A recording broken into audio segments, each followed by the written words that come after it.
Psychology of the sword. Do this and make the one who hurt you feel small. What if I told you that the most devastating way to defeat the person who hurt you is to never fight back? What if true strength lay not in attack, but in the silent posture of one who masters oneself? In Eastern philosophy, especially in Zen and Bushido, there is a simple and overwhelming truth.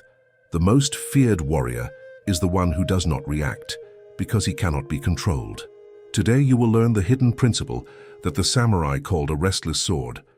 The art of winning without touching the enemy, simply by making him realize his own insignificance in the face of your serenity. If you are looking for an unwavering mind, subscribe to the channel now, because this video will completely redefine how you view insults, attacks, humiliation, and manipulation. In Eastern philosophy, there is a silent principle that has always intrigued warriors, monks, and thinkers. The strength of the one who but doesn't react. In Zen temples, masters teach that the most powerful blow is precisely the one that does not manifest, because it destroys not the body but the ego. When someone tries to hurt you emotionally, what they want above all is to provoke a movement within you. Anger, explanation, loss of control, defense, rupture. They want to drag you into the emotional terrain where they dominate. But when you respond with the posture of an inner warrior, calm, observant, impenetrable, you break the only bond the aggressor was trying to create. Indifference, when born of clarity and not of escape, becomes the psychological equivalent of a sword still in its sheath. You don't need to attack, you don't need to wound, you don't need to justify yourself. You become a silent field where the enemy loses all weapons, because none of them find a place to fit.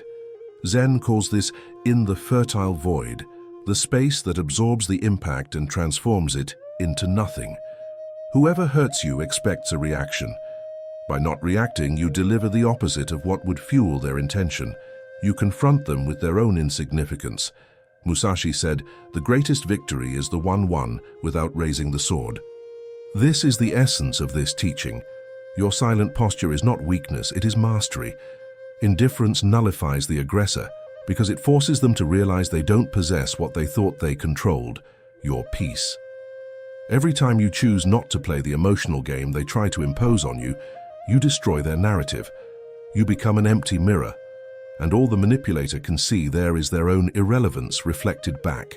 Nothing hurts someone who has hurt you more deeply than realizing, "He didn't even give me the gift of a reaction."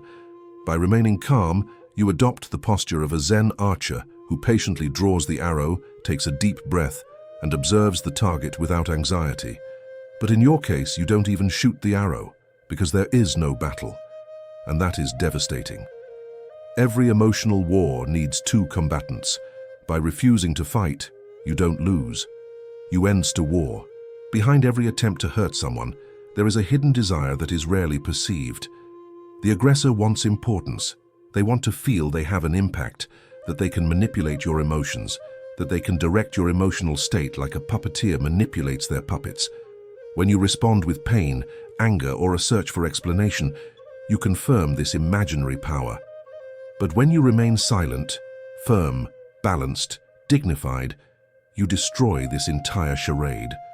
In the East, it is said that silence is the humiliation of the proud, because the arrogant person feeds on the attention, energy, and reaction of others, and when they encounter only serenity, they feel the ground disappear beneath their own feet. Their silence is not empty. It is a portal that reveals everything the aggressor tries to hide from themselves: insecurity, emotional neediness, fear of irrelevance. They realize they haven't managed to hurt you, and that diminishes them. When you move on without confrontation, without indirect remarks, without trying to explain anything, you deny the aggressor the emotional stage he so desperately craved.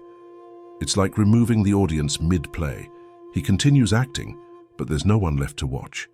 And then the mask falls. Suddenly he understands that he was fighting alone, and even worse, against someone who was no longer there. This lack of importance is a deep wound for someone who expected recognition.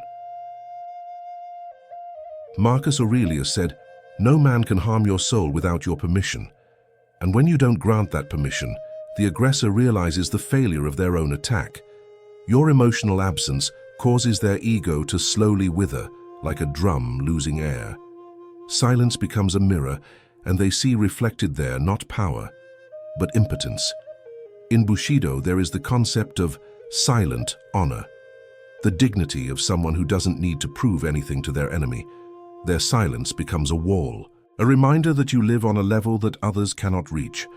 Whoever tried to hurt you expected chaos. What they receive is their own insignificance returned with the force of a crystal-clear mirror. In Zen, there is a silent teaching known as conscious withdrawal, an inner movement that doesn't stem from escape but from clarity. When someone hurts you, humiliates you, or tries to destabilize you emotionally, they do so hoping you'll remain within the emotional arena they've designed. This person desires confrontation, tears, explanations, justifications. They want you to wear yourself down. They want you to prove something. They want you to respond. But when you simply leave that space, without announcing it, without saying goodbye, without dramatizing, you practice one of the most powerful spiritual and psychological strategies. You disappear from the perpetrator's narrative. Absence, when born of strength and not fear, becomes the deepest and most unexpected cut. The one who hurt you wanted war because in war they still have a role. They wanted argument because in argument there is still a connection. They wanted provocation because in provocation there is still an emotional exchange. But absence is what dismantles the aggressor from within. They shout and you are not there. They wait and you don't return. They fabricate internal narratives, but you don't respond. This creates such a great void that the mind of the one who hurt you is forced to fill it with something. Doubt, guilt, frustration, insecurity, regret. The Zen poet Ryokan wrote, "When I leave, my absence speaks louder than my presence." This is the essence of his disappearance. He shouts, but it echoes in the desert. He provokes, but speaks to the wind. He tries to hit you, but realizes the blow only passes through air. This is the frustration that destroys the manipulator. He realizes he has no adversary, no control, no importance. Absence is not escape, it is refusal. And refusal communicates something more powerful than any confrontation. You don't have a place in my mind. When you walk away gracefully, without veiled insults, without attacks, without dramatic warnings, you assume the role of the warrior who refuses to fight small battles. In Eastern philosophy, this gesture is seen as self-control elevated to a level that few achieve. You don't need to defeat the aggressor. You simply leave the field where he thought he could harm you, and in doing so, you place upon him a weight that no revenge could generate, the absolute responsibility for his own mistakes. In the silence of his absence, the aggressor encounters for the first time what he always tried to avoid, one's own consciousness. And this encounter hurts more than any sword. A true samurai never fights to destroy another. He fights to improve himself. This is called in Bushido spiritual kaizen, the constant expansion of one's own inner strength. When someone tries to hurt you, that person is betting on your emotional downfall. They imagine you sad, broken, without energy, trying to regain your dignity. That's what they visualize, that's what they desire. But there is an infinitely more powerful and more devastating way to respond to someone who tried to hurt you, to grow. Your silent growth is a blow the aggressor never saw coming. He believed he had weakened you, but without realizing it, he became fuel for your evolution. He imagined he had uprooted your soil, but you flourished precisely there where he tried to destroy. In Taoism, it is said that bamboo grows in silence, and that's why nobody notices until it's too tall to be cut down. His success works the same way. It's not explosive, it's not theatrical. It's serene, constant, inevitable, and it's precisely this serenity that destroys the ego of the person who hurt you. There is no greater humiliation for a manipulator than to watch, powerless, the brilliance of the person they tried to extinguish.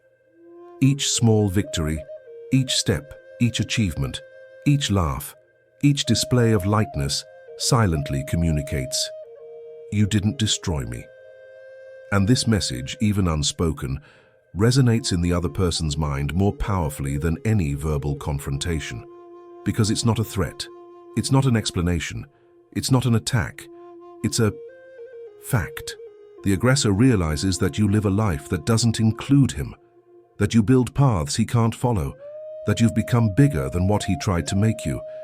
And that realization is the final blow, not because you attacked, but because you rose above it. Musashi stated, "The best way to survive an attack is to become too big to be reached."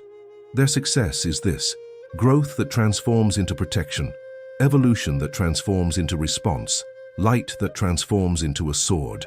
The aggressor watches you from afar, unable to comprehend how someone he tried to break became so strong. He awaits your downfall, but you rise. He awaits your pain, but you flourish. He expects you to look back, but you move on. And then, slowly, the aggressor shrinks before the greatness that he himself helped to awaken in you. There is an abysmal difference between anger, hatred, and contempt, and Eastern sages understood this like few others. Anger still connects you to the aggressor. Hatred still keeps the energy circulating between you, but contempt is the absolute rupture. It is the breaking of the emotional bond, the symbolic denial of existence, the complete dissolution of the other's power over you. And that is why it is so devastating. In Bushido, this principle appears in the form of what is called invisible sword. Contempt is the weapon that doesn't need to be raised to destroy the enemy. It works exactly like that. It doesn't shout, it doesn't accuse, it doesn't threaten. It simply excludes. And nothing hurts the manipulator more deeply than realizing that they don't even deserve their hatred. Because hatred is still a form of attention, contempt is total absence.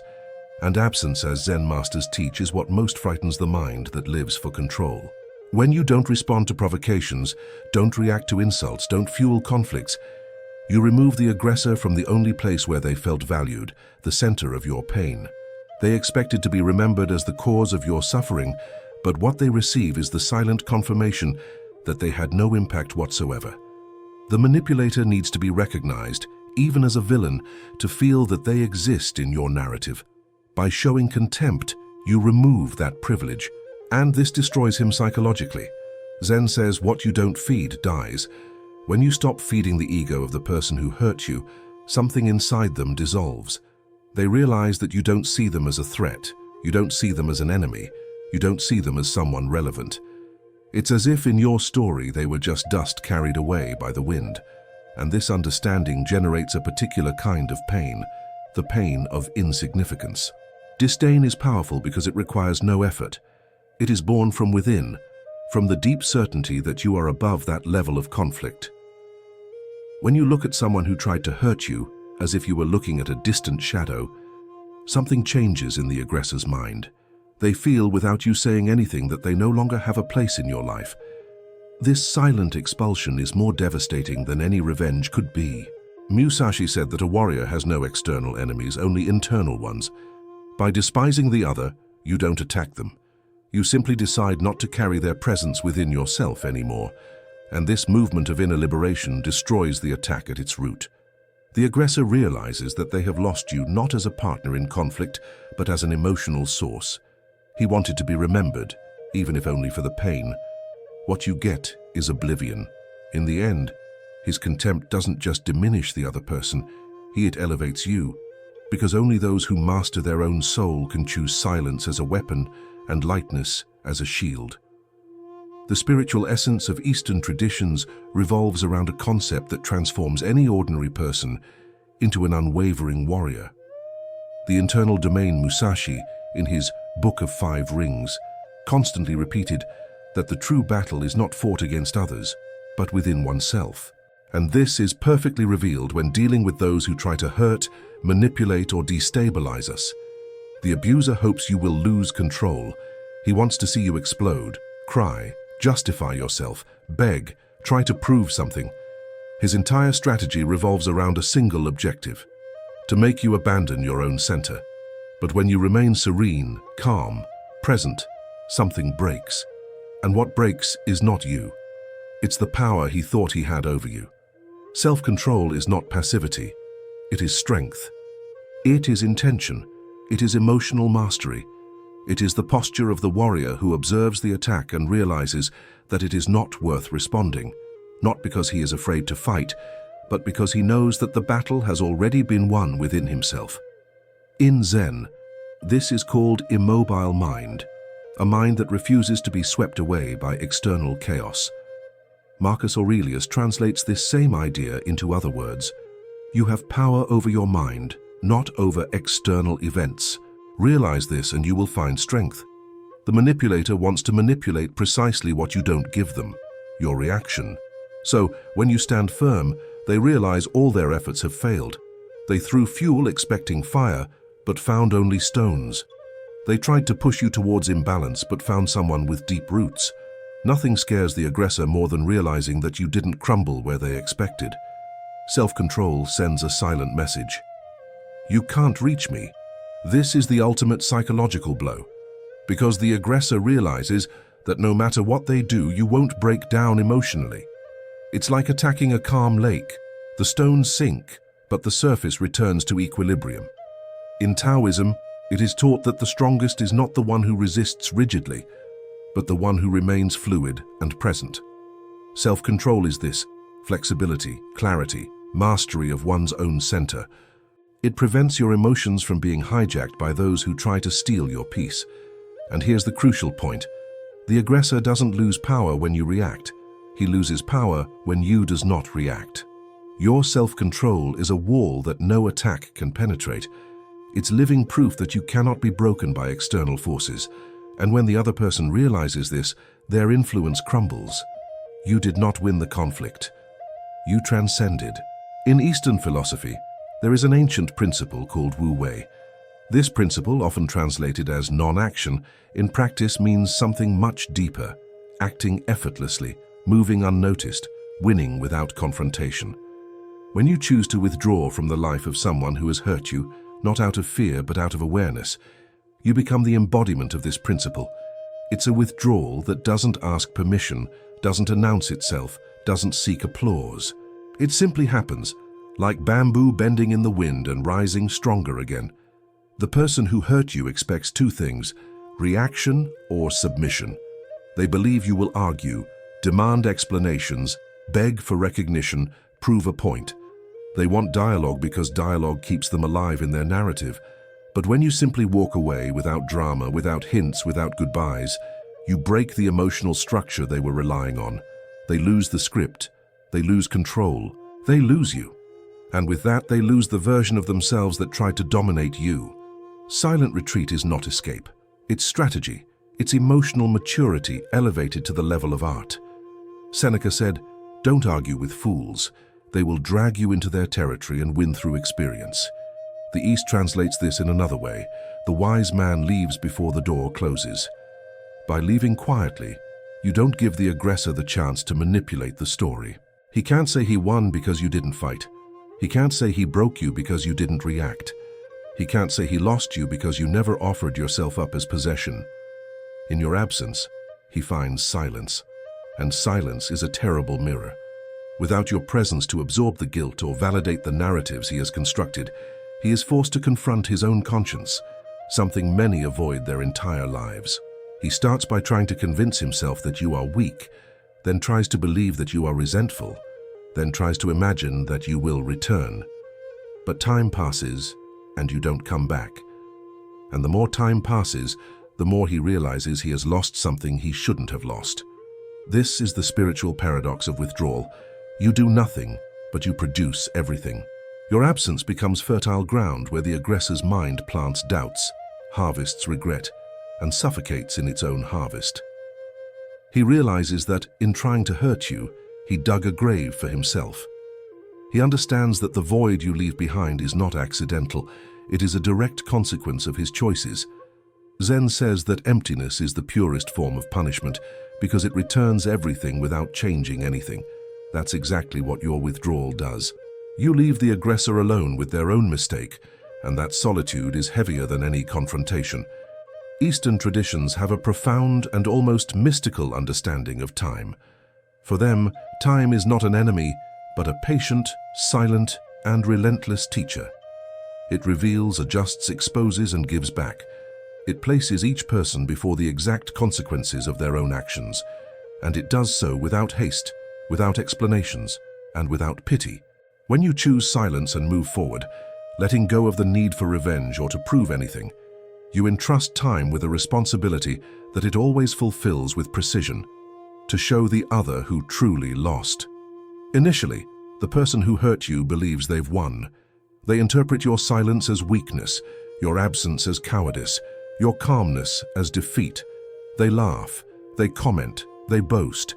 This happens because, in the aggressor's mind, the present moment is all that exists.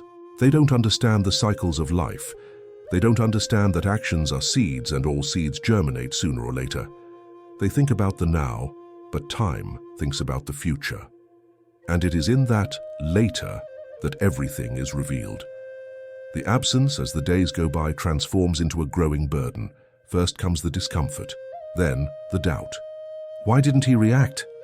Why didn't he come back? Why didn't you ask for explanations? The silence, which seemed insignificant at first, begins to take on a threatening tone. The aggressor realizes that something is not under his control, and this realization frightens him deeply.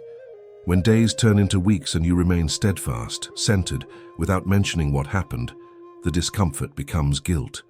Guilt transforms into regret. And regret, when it comes too late, hurts like a sword piercing your own ego. It realizes it has lost the right to explain, lost the right to justify itself, lost the right to reach you. It understands that its behavior had consequences, and that these consequences can no longer be reversed. Marcus Aurelius expressed this truth with a powerful image. Time is like a river. If you wait, you will see the body of your enemy pass before you.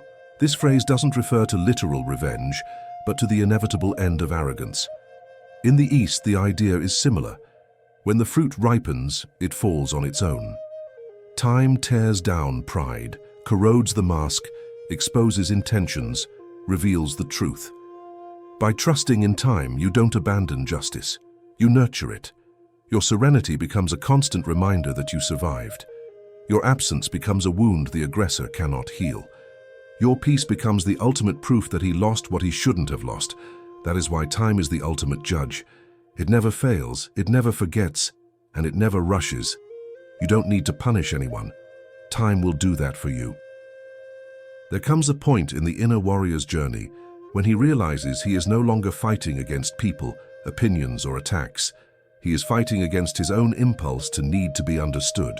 And it is only when this inner battle is won that true silent victory occurs.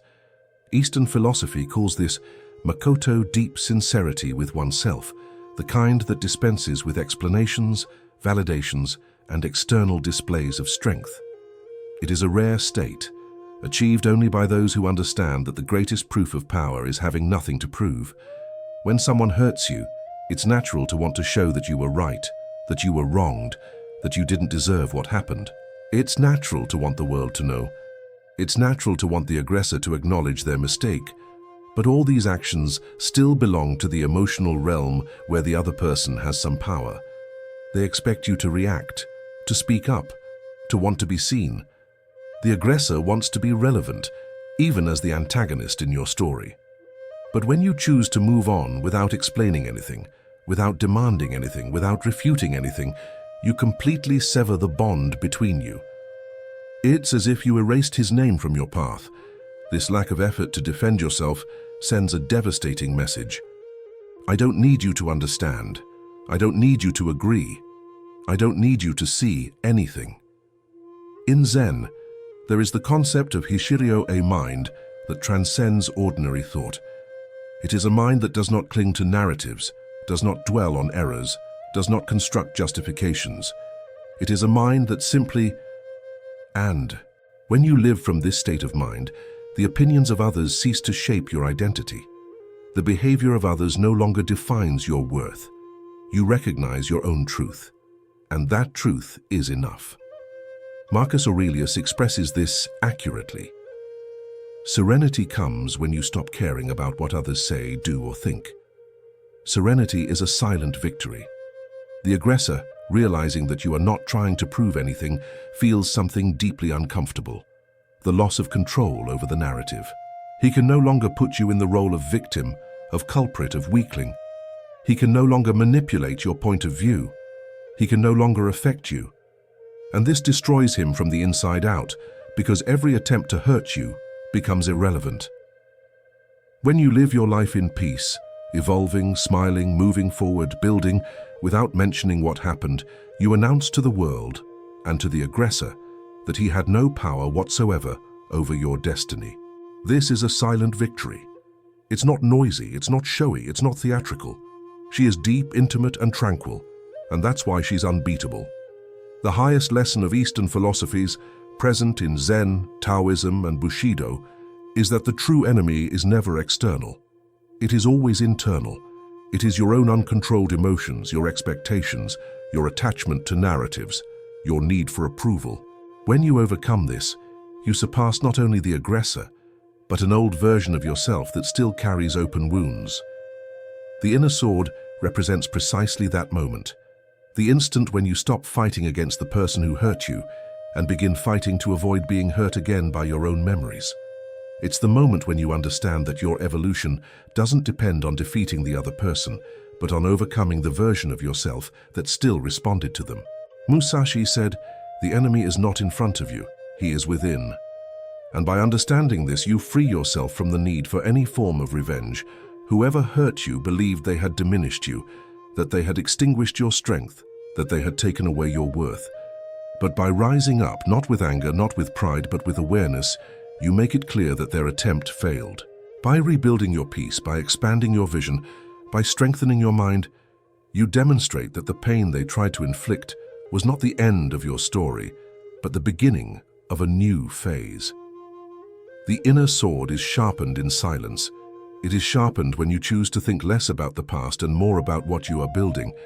It is sharpened when you decide not to lower yourself to the level of another. It is sharpened when you choose not to carry resentment. Every pacified thought is a blow. Every habit changed is a blow. Every step you take away from that situation is a blow. But perhaps the most important point is this: when you truly grow, genuinely grow, the person who hurt you ceases to be relevant, even as an adversary. They become small, not because you diminished them, but because you became too big. Too big for resentment, too big for disputes, too big to allow the past to define your present. Zen teaches that a man who awakens no longer has enemies, because no one has power over him anymore. This is the final stage of your journey. It's not forced forgiveness, it's not imposed forgetting, it's not arrogant superiority. It is transcendence. You overcome the person who hurt you because you overcome yourself, and when that happens, everything the other person tried to do against you dissolves, like snow under the sun. After traversing all these layers, indifference, silence, absence, growth, self-control, time, and transcendence, you finally realize something that Eastern philosophy has been trying to teach for centuries. The person who tried to hurt you was never the real adversary. She was merely the storm that revealed the firmness of its foundation. It was the test that exposed the strength of his mind. It was the spark that ignited his inner sword. The truth is this: whoever tried to bring you down was expecting chaos. But what you receive is a wall of serenity. The absence you leave behind, the growth you build, and the peace you restore form a combination for which no one is prepared. Not because you are cruel, but because you are conscious. You understood that revenge is noise, but maturity is silence. You understood that causing pain is easy, but moving forward with dignity is rare. What destroys the person who hurt you the most is not seeing you react, but seeing you continue. Keep growing. Keep smiling. To continue living. Keep rising. You become living proof that no one has power over your destiny but you. And that, for the small mind that tried to hurt you, is unbearable. Therefore, if this journey resonated with you, leave a like and subscribe to the Katana Mental channel right now. Here you learn to transform pain into wisdom, silence into strength, and awareness into power. Each video is a blade that sharpens your mind so that you will never again be dominated by that which does not deserve your energy. And so I know you stayed until the end. Just comment one word below: overcome. Simple as that. One word, a commitment, an internal movement. Now, before we conclude, I leave you with a question that doesn't require haste but demands depth. A question every warrior must answer in silence. What within you is still giving strength to something that should have already lost its right to exist?